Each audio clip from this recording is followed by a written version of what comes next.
이제 우리가 한 3일 후면 또 성탄절을 맞습니다만은, 성탄절은 하나님이 인간이 되신 날입니다. 그렇죠?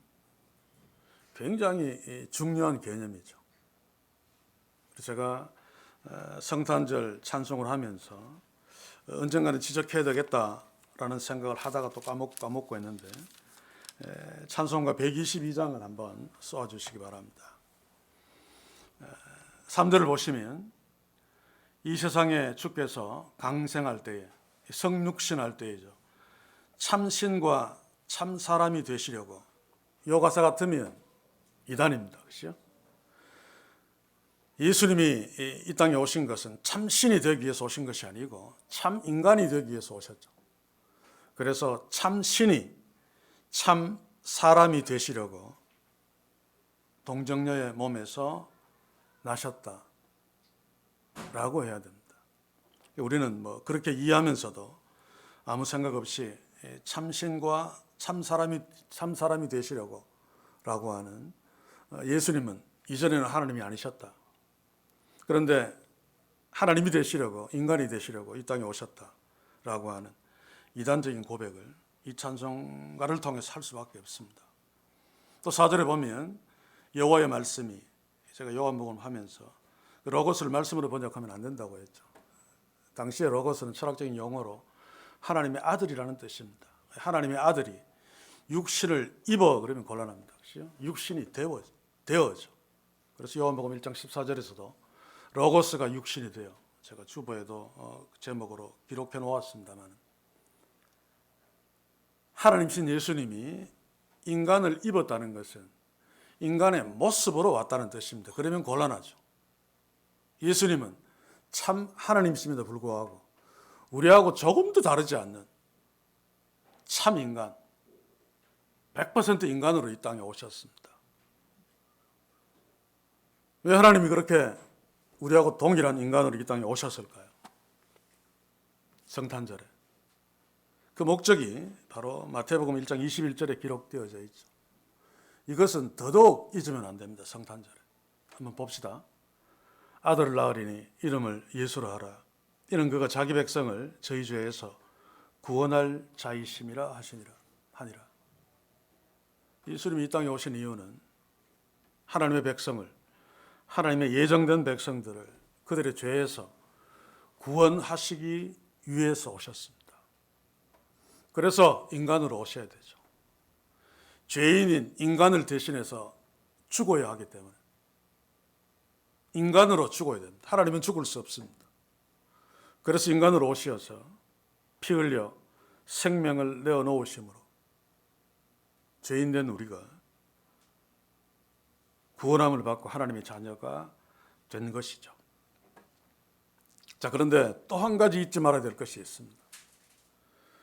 하나님이 예수 그리스도를 이 땅에 인간으로 보내셔서 죄인들을 구원하셨는데, 그 구원의 가장 저변에, 다시 말해서 구원의 1순위가, 물론 2순위, 3순위도 있습니다.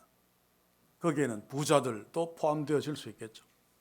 1순위가 바로 어떤 부류의 사람들인가? 가난한 자, 소외된 자, 흑암에 누워있는 자, 이런 자들을 가장 먼저 구원하시기 위해서 하나님이 인간이 되셨다는 사실을 놓치면 안 됩니다.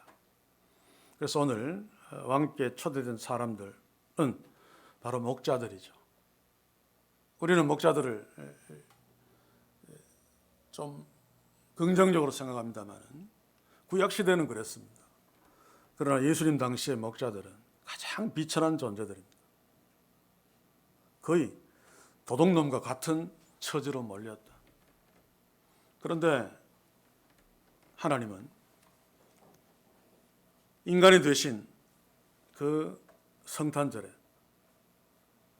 목자들을 가장 먼저 왕께로 초대합니다. 이것은 오늘 이 시대 교회들이 놓치지 말아야 될 가장 중요한 성탄절의 의미입니다. 예수님 인간이 되시고 십자가에 달려 죽으신 가장 중요한 의미죠. 그래서 누가복음 6장 20절에 보시면 가난한 자는 복이 있나니 하나님 나라가 너희 것이며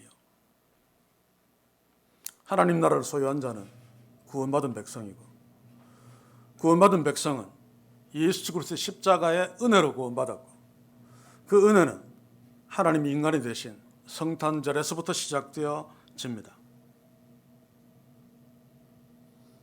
그래서 하나님이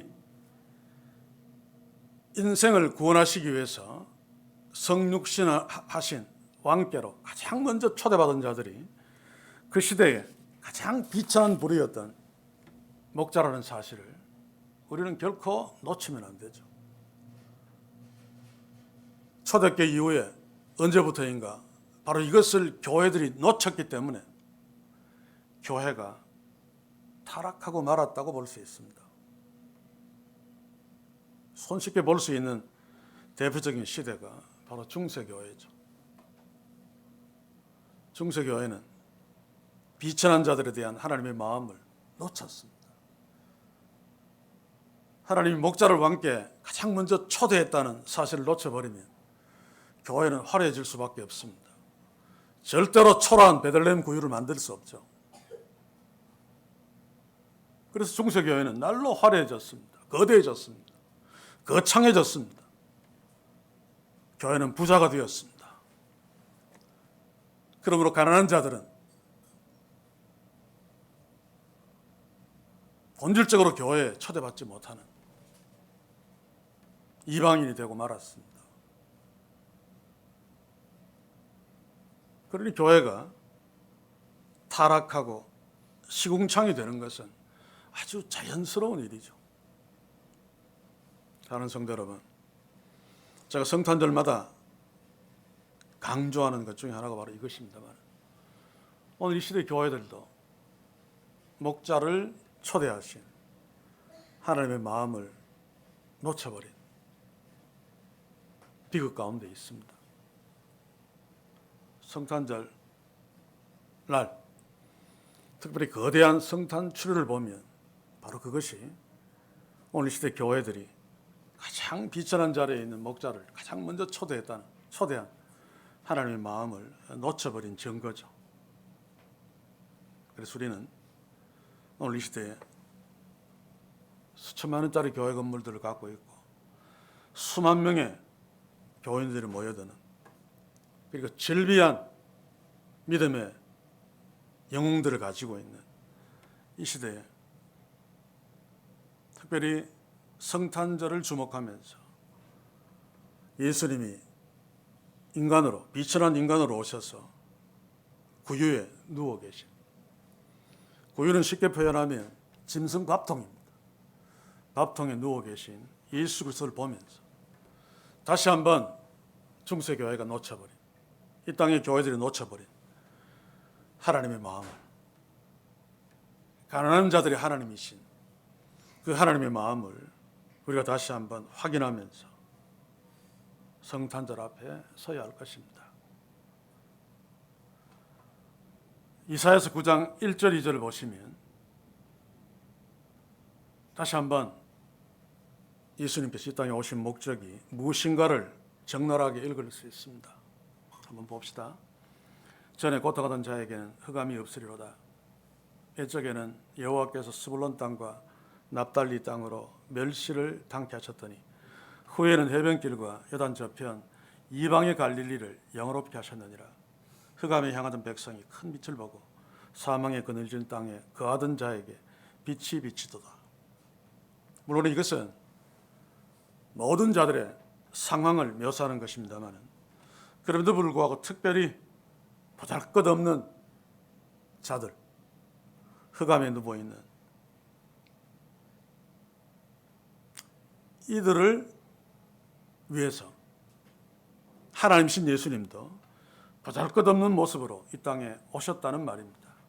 스불론 땅과 납달리 땅은 이스라엘 북방 변경에 있는 지역이죠. 여기에 갈릴리가 포함되어지고 여기에 예수님이 사셨던 나사렛이 포함되어집니다. 이곳은 강대국인 북방의 강대국들이 많죠. 북방에 있는 나라들이 이스라엘을 침공할 적에 가장 먼저 깨어지는, 가장 먼저 침탈당하는, 그래서 성공한 인생, 잘난 인생들은 살기에 적당하지 않은 곳이었습니다. 그러므로 이 갈릴리 땅에 사는 사람들은 유대인들이라면 누구나 갖고 있는 선민 사상, 우리는 하나님의 백성이다, 우리만이 하나님의 백성이다 라고 하는 그 프라이드가 전혀 없었습니다. 오히려 피해의식, 실패의식. 그래서 9장 11절에 보시면, 1, 2절에 보시면 요단 저편 이방의 갈릴리여라고 하죠. 갈릴리는 분명히 유대 땅입니다. 그럼에도 불구하고 이방의 갈릴리라고 표현할 만큼 스불론 땅과 납달리 땅은 실패한 자들이 모여 사는 흑암 속의 땅이었습니다. 하나님께서는 이사 선지를 통해서 예수 그리스도를 주실 것을 예언하면서 이 땅을 가장 먼저 주목했습니다. 오늘날로 치면 실패자들이 모여 사는 탄광의 막장 같은 곳이 바로 스불론 땅이고 납달리 땅입니다. 예수님이 목회하신, 또 예수님이 사셨던 갈릴리요 나사렛입니다. 여러분, 우리가 하나님께서 가장 먼저 생명의 빛을 비추어 주신 이 스불론 땅과 납달리 땅을 놓치면 안 됩니다. 그래서 예수님이 헤롯 궁전에서, 로마 황제의 궁전에서 태어나지 않으시고 저 조그만 촌마을 베들레헴에서 태어나시고 또 짐승의 밥통에 강보에 쌓여서 누워 계신 이유가 바로 여기에 있습니다. 바로 이것이 우리가 이 땅의 교회들이, 우리 교회가 가야 될 길이고 또 사명이며, 이것을 성탄절날 다시 한번 분명하게 확인해야 되는 중요한 하나님 나라의 본질적인 모습이라는 사실을 우리가 기억해야 됩니다. 그래서 오늘 8절 9절을 통해서 먼저 하나님께서 인간으로 오신 하나님, 그 영광의 하나님, 그 높으신 하나님, 그 하나님이 연약한 인간으로 오신 그 자리에 최초로 초대된 자가 누구였는가를 다시 한번 주목합시다. 8절 9절을 봅시다. 그 저경의 목자들이 밖에서 밤에 자기 양떼를 지키더니 주의 사자가 곁에 서고 주의 영광이 저희를 두루 비치매 크게 무서워하는지라. 10절까지 읽겠습니다. 천사가 이르되 무서워 말라. 보라, 내가 온 백성에게 미칠 큰 기쁨의 좋은 소식을 너희에게 전하노라. 하나님이 일하신 인간들에게는 가장 큰 기쁨의 소식이죠. 감옥에서 영원히 죽을 수밖에 없는 사형수들에게 너희들은 석방된다, 죽지 않는다.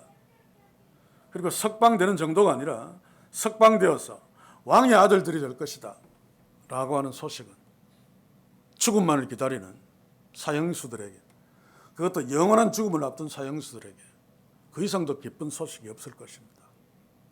자, 그런데 당시에 이 기쁜 소식, 복음이라고 하는 말은 로마 황제의 태어난 날을 기리는 이야기하는 날이었습니다. 로마 황제가 태어난 날, 지금은 로마 황제로 있겠죠. 시저나 아구스도, 그 로마 황제 아구스도에 의해서 세상이 평화롭고 너희들이 복을 누리고 있다. 그렇다면 로마 황제가 태어난 날, 그 태어난 소식이 전해지는 날은 소식은 기쁜 소식이 아닐 수 없다. 그래서 로마 황제가 태어난 날, 로마 황제가 태어났습니다, 황제의 아들이 태어났습니다 라고 하는 소식이 바로 복음이고 기쁜 소식, 유앙겔리온입니다. 자, 그런데 천사들은 그날이 아니다, 하나님의 아들이 이 땅에 오신, 왕으로 오신 그날이, 그 소식이 큰 기쁨의 소식이다. 그래서 하나님이 너희들을 그 왕에게로 초대하신다 라고 하는 것이 8절, 9절, 10절의 말씀입니다. 자, 그런데 당시에 복음이 일반적으로 적용되어졌던 황제의 아들이 태어난 날, 우리도 옛날 사극을 보면 그 왕자가 생산되면 막 난리를 치고 기뻐하죠. 상궁이 가장 먼저 누구에게 전합니까? 왕에게, 그리고 높은 대신들에게 그 소식을 전합니다. 로마 황제의 아들이 태어나면 그 탄생 소식을 가장 먼저 로마 원로원과 최고의 귀족들에게 전해지죠. 이게 세상 나라의 특징입니다. 자, 그런데 놀랍게도 로마 황제 정도가 아니라 하나님의 아들이 왕으로 이 땅에 오신 날에 그 기쁜 소식을 가장 먼저 전함받은 대상이 로마 원로원이 아니고 고위 귀족들이 아니라 바로 최하층민이었던 목자들이었다는 사실은 우리가 주목하며 기억하면서 놓치지 말아야 될 것들입니다.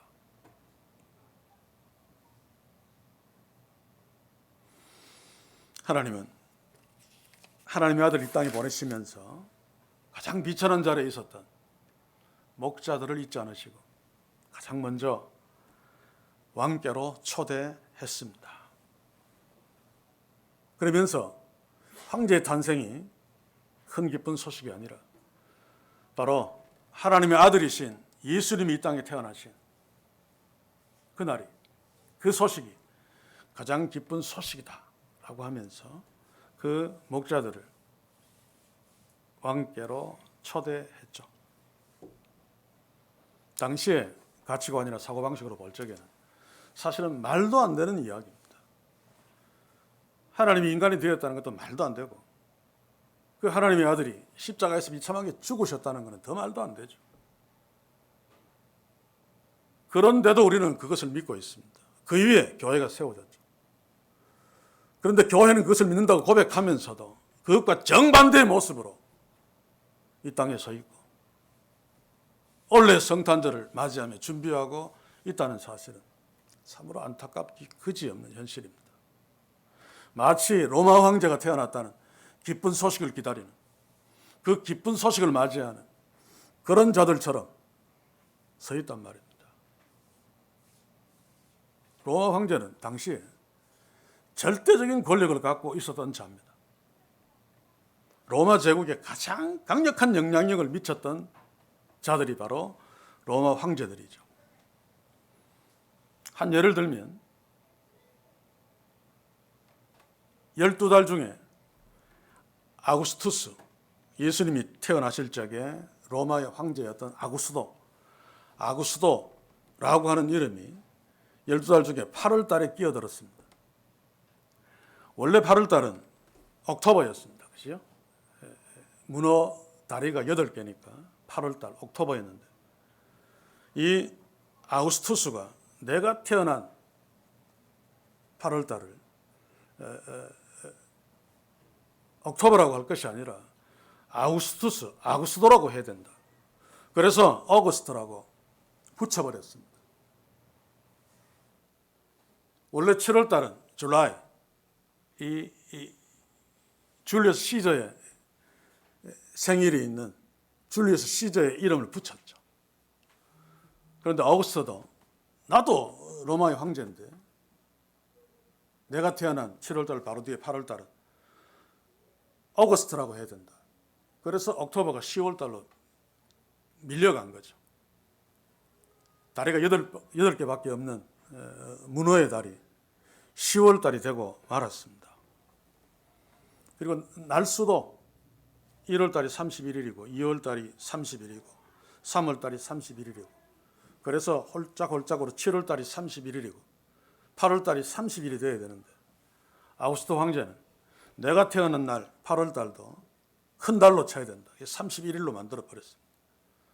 그래서 2월 달에서 하루를 뺀 거죠. 그래서 2월 달이 29일이 되었습니다. 이렇게 달력이 달라질 정도로 로마 황제의 위력은 대단했습니다. 그런데 천사는 바로 이 날이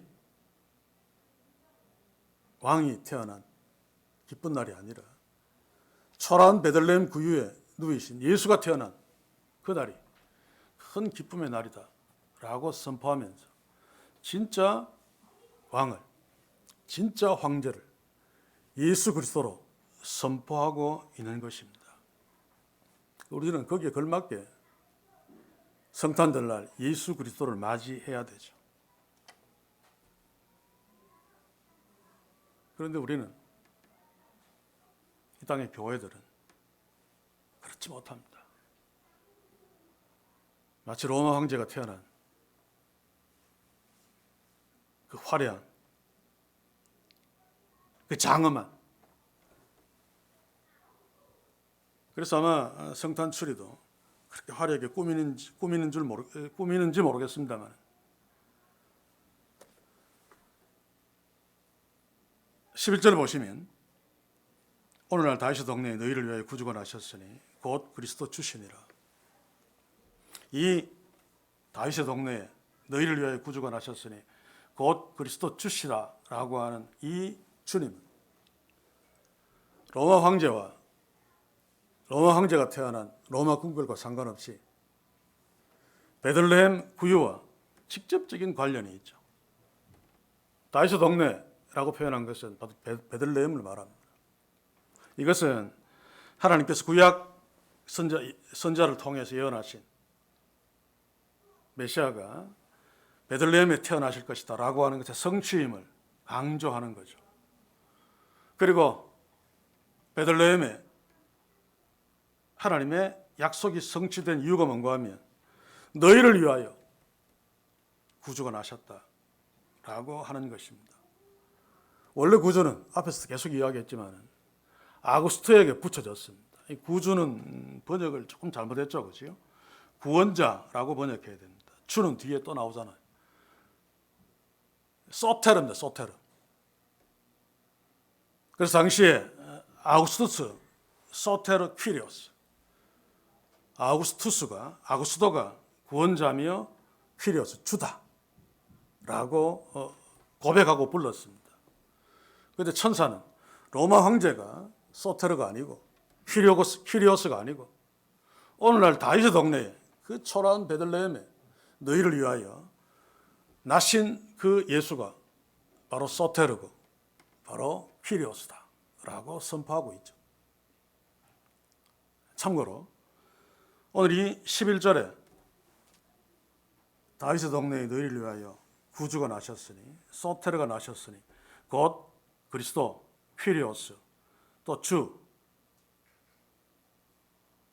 그리스도는 크리스토스죠, 그렇죠? 주 퀴리오스니라 라고 하는 구주 그리스도 주라고 하는 이 표현이 한 절에 한 문장에 다 나타난 것은 신구약 66권 중에 여기가 유일합니다.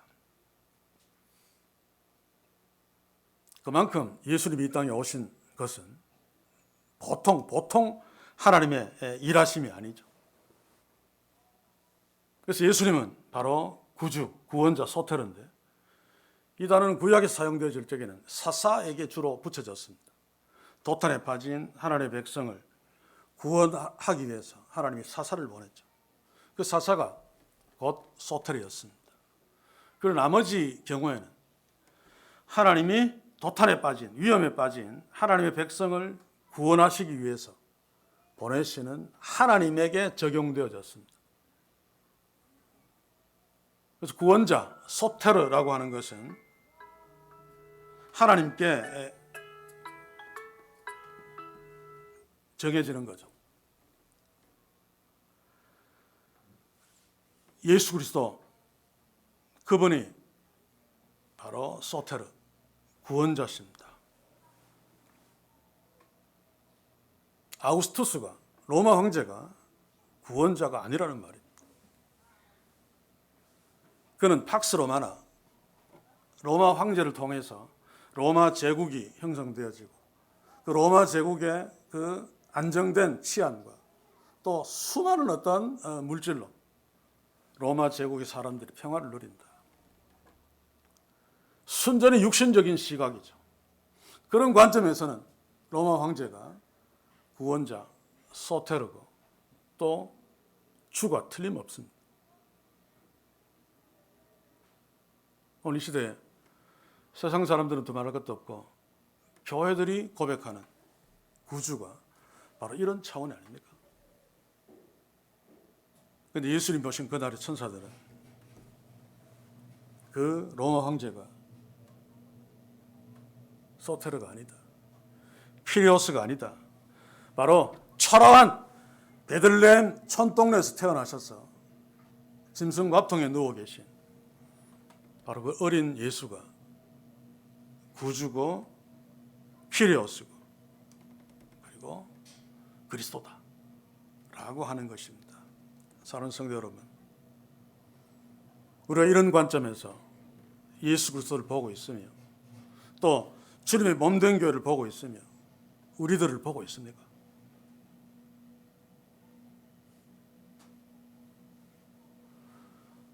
이 본질적인 모습을, 본질적인 어떤 이미지들을 놓쳐버리면 우리는 하나님의 은혜로 예수님을 만났습니다만 베들레헴 구유에 누워 계신 예수님은 절대로 만날 수 없습니다. 다시 말해 초대받을 수 없습니다. 그에게 경배할 수 없습니다. 아마 천사의 소식을 대강 들었다면 헤롯 궁전으로 달려갔을 것입니다. 로마 황제의 궁전으로 달려갔을 것입니다. 거기에 누워있는 황제의 황태자를 구주로 고백하면서 거기에 머리 숙였을 것입니다. 그러나 오늘 천사는 아니라고 이야기합니다. 어쩌면 오늘 이 시대에 화려한 궁전 같은 교회들을 보면서 화려한 성탄 추를 보면서 천사는 그게 아니야 라고 말하고 있는지도 모르겠습니다. 사랑하는 성도 여러분, 우리 예수님만이 하나님이 특별히 구별해서 이 땅에 구원자로 베들레헴 구유에 보내신 예수 그리스도, 그분만이 구원자시고 진정한 왕이시죠. 그래서 신약 성경에 보시면 이 그리스도라고 하는 것은 기름 부음 받았다는 뜻인데 구약 성경에서는 특별한 목적으로 하나님이 구별하신 제사장 또 선지자 그리고 왕에게 기름 부었죠. 그래서 사무엘이 사울에게 다윗에게 기름 부은 것은 하나님이 특별히 구별해서 왕으로 세웠다. 그리고 레위인들 대제사장인 아론과 그의 아들들에게 기름 부은 것도 마찬가지입니다. 바로 크리스토스라고 하는 거, 예수 그리스도도 하나님이 기름 부어 특별하게 구별하신 메시아 구원자다라고 하는 말이죠. 신약 시대에 들어와서는 이 기름 부음 받은 표현은 예수님에게만 적용되어집니다. 물론 신약 성경에 마태복음 25장에 보시면 열처녀의 비유에서 기름이 나오죠.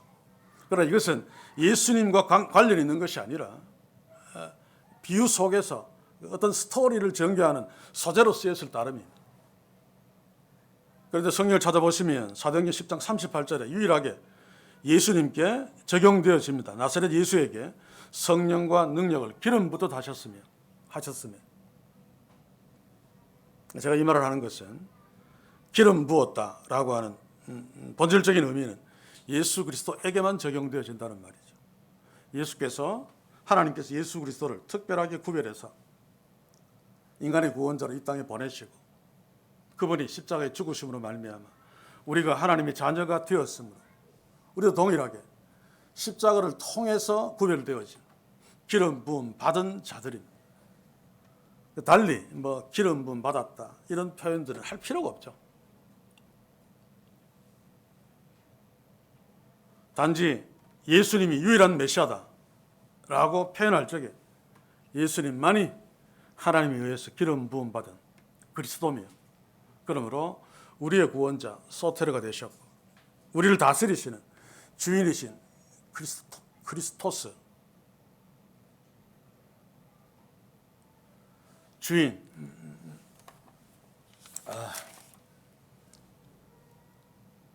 퀴리오스가 되셨다 라고 할 적에 이 기름 부음 받음을 기름 부었다라고 하는 것을 적용시키면 됩니다. 그래서 신사도주의자들이 찬양을 통해서 기름 부음 많이 사용하는 것, 그것은 일종의 미혹의 수단으로 보면 됩니다. 따로 기름 부음 받은 자들이 있다는 거죠. 그렇지 않습니다. 아무튼 그것은 나중에 계속 이야기하기로 하고, 다시 말씀드립니다만 하나님께서 구별해서, 특별히 전능자 하나님께서 구별해서 세우신 메시아 예수 그리스도, 주님이신 예수님이 태어나서 누워 계신 곳은 짐승 밥통인 구유였다는 사실입니다. 제가 수요일날 성경 공부하면서 말씀드렸습니다만 마구간에서 태어나신 것이 아닙니다. 그렇죠?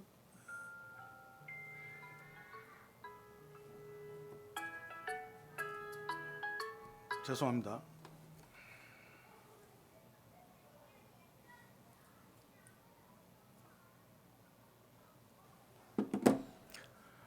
일반 가정에서 태어났습니다. 베들레헴의 일반 가정이라 그러면 가난한 가정이겠죠. 가정집에 겨울에는 짐승들을 실내로 들입니다. 그 끝에 홈을 파놓고 거기에 건초를 주어서 짐승들이 먹게 하죠. 여기에는 사람들이 있고. 그래서 마리아가 여기서 예수님을 낳으시고 준비가 전혀 안 됐기 때문에 강보나 어떤 아이를 누일 요람을 따로 준비하지 못했습니다. 그런데 바로 옆에 짐승 건초를 담는 파놓은 구유가 적절했죠. 거기에 강보에 싸서 누이셨습니다. 그것은 굉장히 중요한 상징적인 의미가 있습니다. 그래서 오늘 본문에서 천사가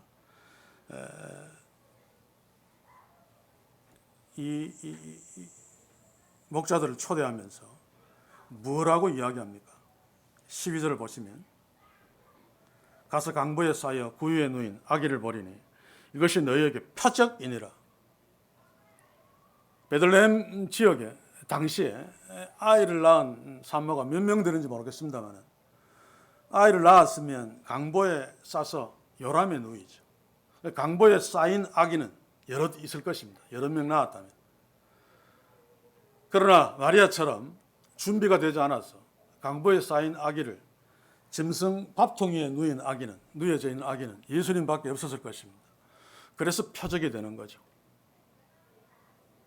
그래서 강보에 쌓여서 구유, 짐승 밥통에 누인 아기가 바로 내가 너희들을 초대하는 그 왕이다 라고 목자들에게 알려주는 것입니다.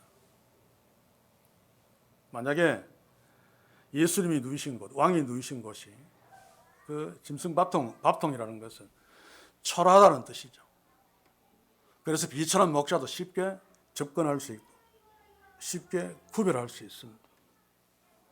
만약 예수님이 화려한 왕궁에 태어나셨으면 아마 목자들을 초대해도 목자들은 가지 못했을 것입니다.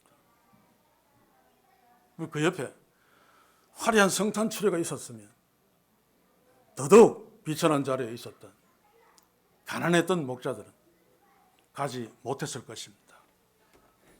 예수님이 구유에 누이신 것은 하나님의 특별한 배려입니다. 목자들이 부담 없이 왕을 찾아와 경배할 수 있도록.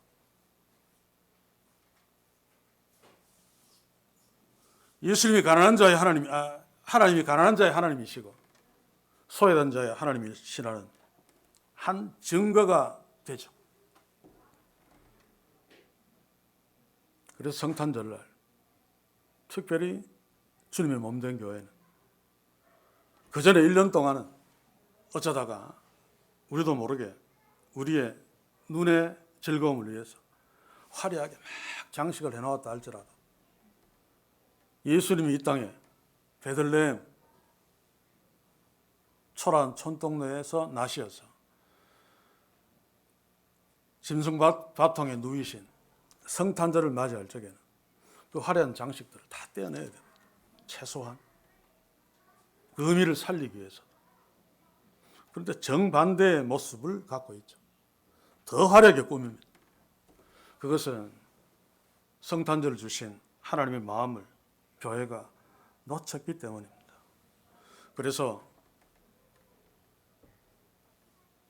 짐승 밥통 대신에 화려한 궁궐을 만들고 값비싼 인테리어 실내를 장식하는 것입니다. 마리아의 창가를 보시면 누가복음 1장 51절에서 53절 한번 볼까요? 보시면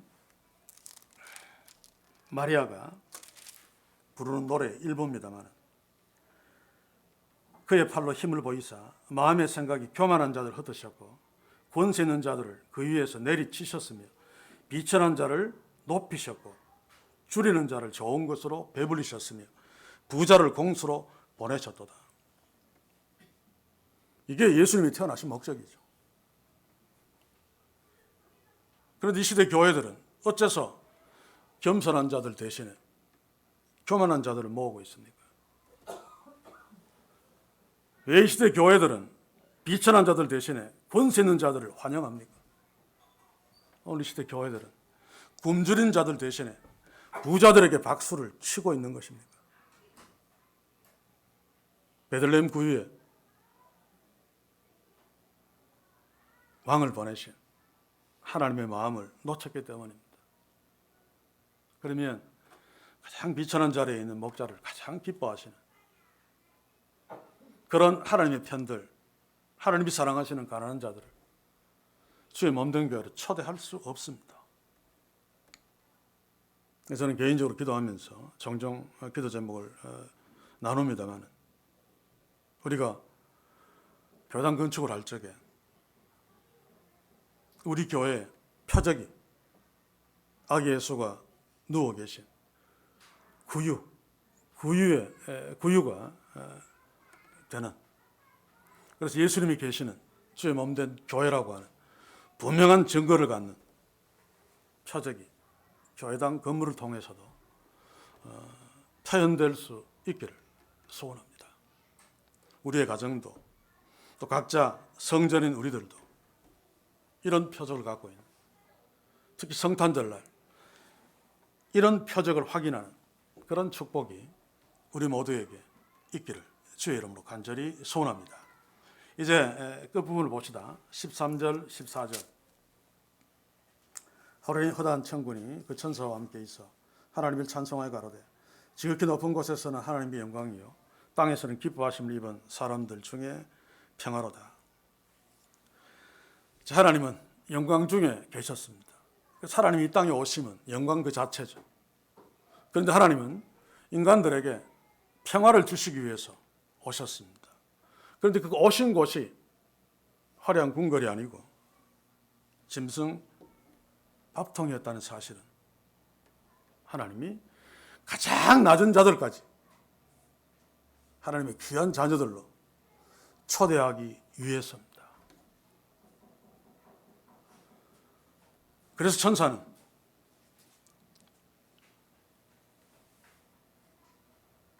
가장 낮은 목자들을 초대하면서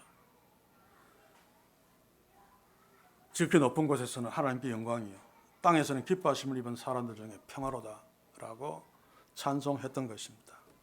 당시의 사람들이나 오늘 이 시대의 사람들은 화려하고 웅장한 풍요로움, 또 대단한 권세, 힘, 로마 황제에서 표현되어지는 이런 것에서 신의 영광을 봅니다.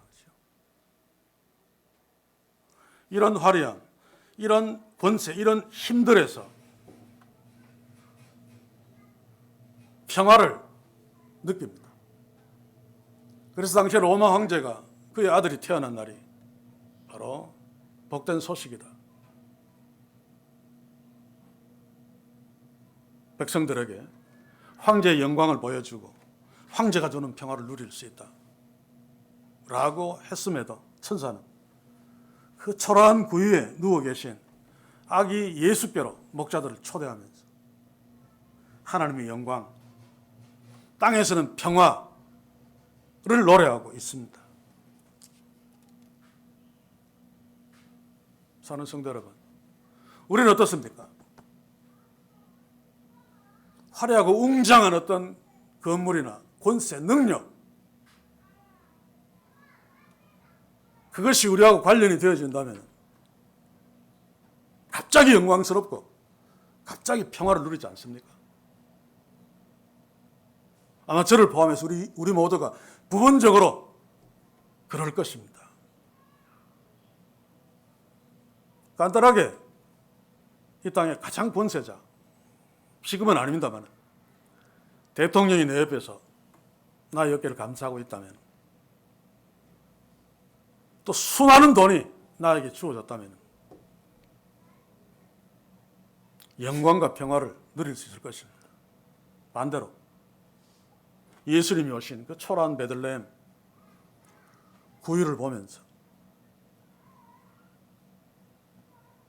진짜 하나님의 영광을 보고 하나님의 평화를 누려야 되는데 우리는 잘 그러지 못합니다.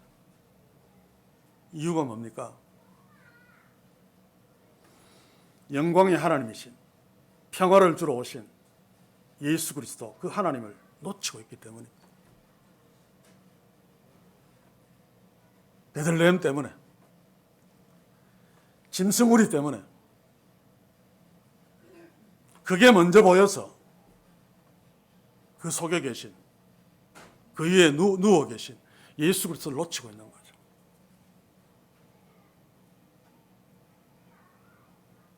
오늘 시대 교회들이 축복이라고 하면서 환호성 치는 것도 바로 그 주님을 놓쳤기 때문에, 순전히 눈에 보이는 것으로만 보기 때문입니다. 물론 물질적인 축복이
있기 때문에 유다 지파의 사자이신 라이온입니다.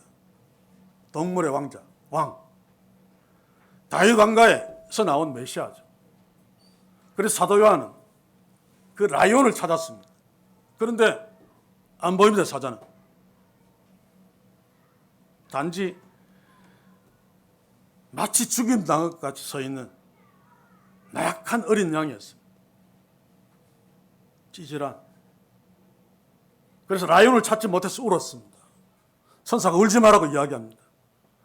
바로 저 어린 양, 일찍 죽임을 당한 것 같은 저 어린 양이 유다 지파의 라이온이다, 구원자다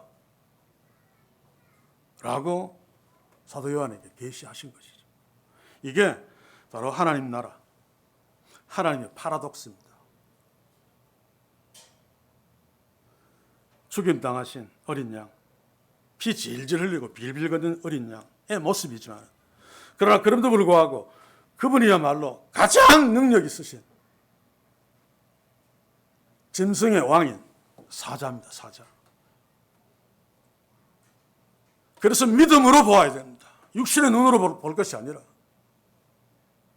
그래서 하나님께서 우리에게 성령을 주시고 믿음을 주셨습니다. 그 피비린 나는 찌질한 십자가를 보고 하나님의 영광을 볼 수 있도록, 하나님의 평화를 누릴 수 있도록, 본질인 짐승의 왕자, 왕인 사자를 볼 수 있도록 믿음을 주신 것입니다. 그런데 우리는 마치 죽임당한 것 같은 피 흘리를 아주 연약한 어린 양을 치워버렸습니다. 그냥 눈에 보기에도 좋은 라이온 사자를 만들어서 막 놓고, 이게 우리의 구원자다, 이게 하나님이야. 십자가마저도 그렇게 만들어 놓아버렸죠. 그런 이미지로.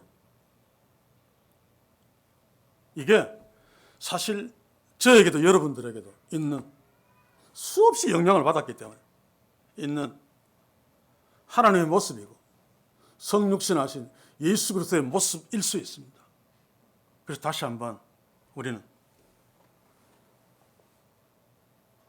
사도 요한처럼 처음부터 어린 양 예수를 보고 울지 아니하고 믿음의 눈으로 천사를 통해서 우리를 초대한 하나님의 자녀의 그 신분으로 성탄절날 목자가 되어서, 비록 눈에 보기에는 찌질하고 연약한 어린아이에 불과한 예수, 그리고 짐승 밥통에 누워 계신 예수입니다만, 그분이 진정한 왕이시고 진정한 우리의 구원자, 라이온, 사자이심을 놓치지 말고 그분께 경배하며 그분께 영광을 돌리며 그분을 높임으로 그분이 주시는 평화를 다시 한번 풍성히 더 크게 누리는 오는 성탄절 아침이 되기를 소원하면서, 절대로 우리 교회 우리들은 화려한 회록궁을 만들지 말고